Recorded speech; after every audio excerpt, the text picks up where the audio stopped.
श्री गणेशाय नमः. श्री स्वामी समर्थ. श्री गुरुदेव दत्त महाराज की जय. आज आपण ऋषी पंचमीची कथा ऐकणार आहोत. ऐका ऋषीश्वरांनो, तुमची कहाणी. 8 पाट नगर होते. तिथे एक ब्राह्मण राहत होता. तो आपला शेतीबाती करून सुखाने नांदत होता.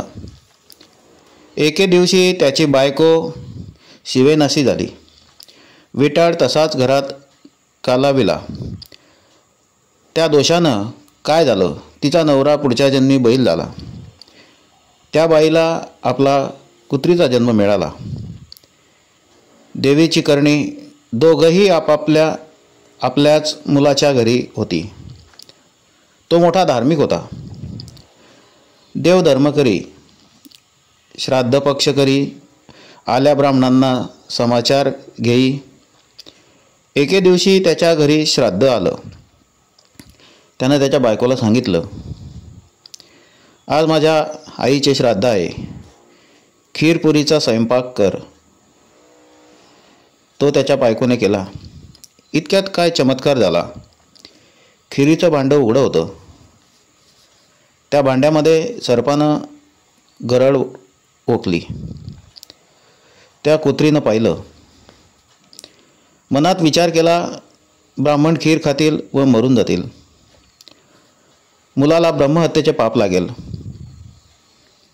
म्हणून उठली, पटकन खिरीच्या पातेल्याला शिवली. ब्राह्मणाच्या बायकोला राग आला. तिनं जळतं कोलीत घेतलं आणि कुत्रीच्या कमरेत मारलं. तो स्वयंपाक टाकून दिला. पुन्हा स्वयंपाक केला व ब्राह्मणांना जेवू घातले. कुत्रीला मात्र उष्टेमाष्टे सुद्धा दिले नाही. असा सारा दिवस उपवास घडला. तेव्हा ती आपल्या नवऱ्याजवळ म्हणजे बैलाजवळ गेली व आक्रोश करून रडू लागली. बैलाने तिला कारण विचारले. तशी ती म्हणाली, मी आज उपाशी आहे. आज मला अन्नपाणी नाही. खिरीच्या पातेल्यात सर्पाने गरळ टाकले, ते माझ्या दृष्टीस पडले. ब्राह्मण मरतील म्हणून मी पातेल्यात शिवले. माझ्या सुनेला राग येऊन जळतं खोलीत घेऊन माझी कंबर मोडली. माझं सर्व अंग दुखत आहे. आता मी काय करू? बैलानं तिला उत्तर दिले, तू आदल्या जन्मी घरात विटाळ कालवलास, त्याचा संपर्क मला झाला. त्या दोषानं मी बैल झालो. आज माझ्या मुलानं मला नांगराला धरलं, तोंड बांधून मला मारलं. मी देखील आज उपाशीच आहे. त्याचं श्राद्ध फुकट गेलं. हे भाषण मुलाने ऐकले. लगेच उठून बाहेर आला. बैलाला चारा घातला, कुत्रीला अन्न घातले व चांगले पाणी प्यायला दिलं. मनात फार दुःखी झाला. दुसऱ्या दिवशी सकाळी उठला, घोर अरण्यात गेला. तिथे ऋषीमुनींचा मेळा पाहिला. त्यांना साष्टांग नमस्कार केला. ऋषींनी त्याला प्रश्न केला, तू चिंताक्रांत का आहेस? त्या मुलाने सांगितलं, माझ्या बापाला बैलाचा जन्म आहे व आईला कुत्रीचा जन्म मिळाला आहे.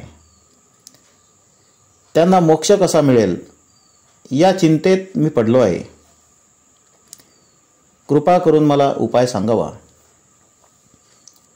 तेव्हा त्याला ऋषींनी सांगितले, तू ऋषी पंचमीचे व्रत कर. ते भाद्रपद महिन्यात येते. चांदण्या पाखातली पंचमी येते. त्या दिवशी काय करावे? दुपारी नदीवर जावे.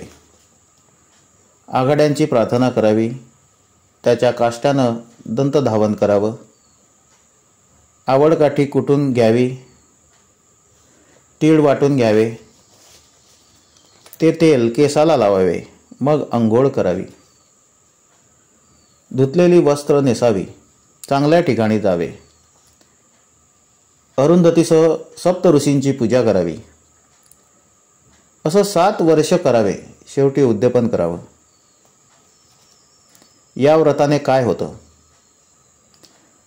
रजस्वला दोष नाहीसा होतो, पापापासून मुक्तता होते, नाना तीर्थांच्या स्नानांचं पुण्य लाभतं, नाना प्रकारच्या दानाचं पुण्य लाभतं, मनी इच्छिल कार्य होतं, मुलानं ते व्रत केलं त्याचं पुण्य आई बापांना मिळतं, त्या पुण्यानं रजदोष नाहीसा झाला, आकाशातून विमान उतरलं, बैल होता तो सुंदर पुरुष झाला व कुत्री होती ती सुंदर स्त्री झाली. दोघं विमानात बसून स्वर्गात गेली. मुलाचा हेतू पूर्ण झाला. तसा तुमचा आमचा हो ही 60 उत्तराची कहाणी 5 उत्तरी सुफल संपूर्ण. अशा प्रकारे आज आपण ऋषी पंचमीची कहाणी ऐकली.